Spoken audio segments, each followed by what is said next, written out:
This is Amy Kelly for Ards Allotments, wishing you all a very happy start to the gardening year. A few things to remember at this time of year. Do not work your soil if it's completely frozen or if it's completely waterlogged.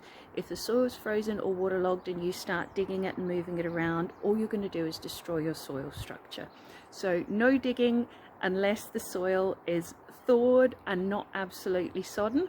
But other than that, work away. It's a great time of year to do weeding. It's so satisfying weeding in winter because the weeds don't grow back for you.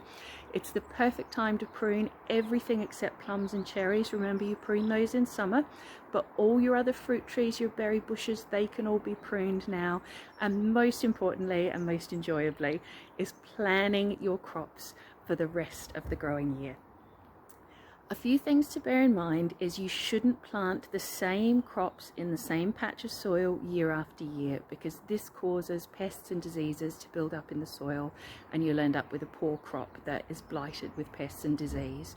So the most susceptible crops, the ones you really have to be careful not to cheat and even plant them twice in the same spot: potatoes, because potato blight stays in the soil; carrots, because carrot root fly lay their eggs into the soil, so they'll just hatch out and eat next year's carrots; and all of your brassicas, because they are susceptible to something called clubroot, which stays in the soil and reinfect and reinfect and reinfect. So make sure as much as possible you're moving your crops around so the soil has got a good 2, 3, 4 is even better years before you're planting the same thing back into the soil.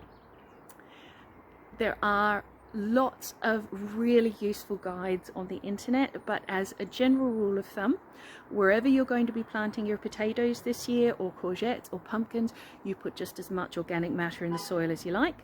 Wherever you're going to be planting your carrots, your beetroot, your root vegetables other than potatoes, you don't want to put a lot of mulch or fertilizer, because the nitrogen that is in, for example, rotted manure will give you lots and lots of leaves and really tiny roots.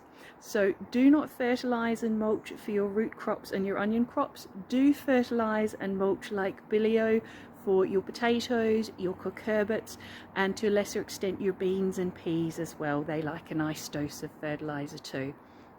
One thing that you might want to consider doing, I'd mentioned clubroot for brassicas.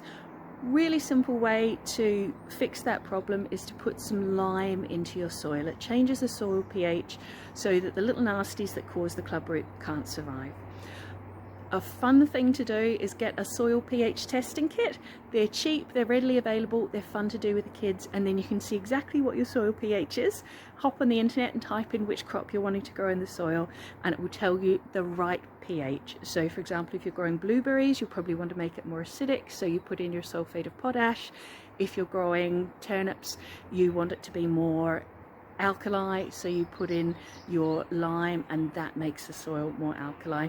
It sounds really complicated, but it's not. It's super fun, it's super easy, lots of really great guides on the internet, and there's a huge amount of knowledge at our allotment. So ask a neighbour, ask someone whose crops look really good what they're doing, and get some tips from a friendly fellow allotmenteer. And the most important thing, grow what you love. Grow what excites you. Have a wonderful time doing it. Enjoy the fresh air, enjoy the sunshine, even enjoy the rain sometimes. And I look forward to seeing you all at the allotments. Very happy New Year.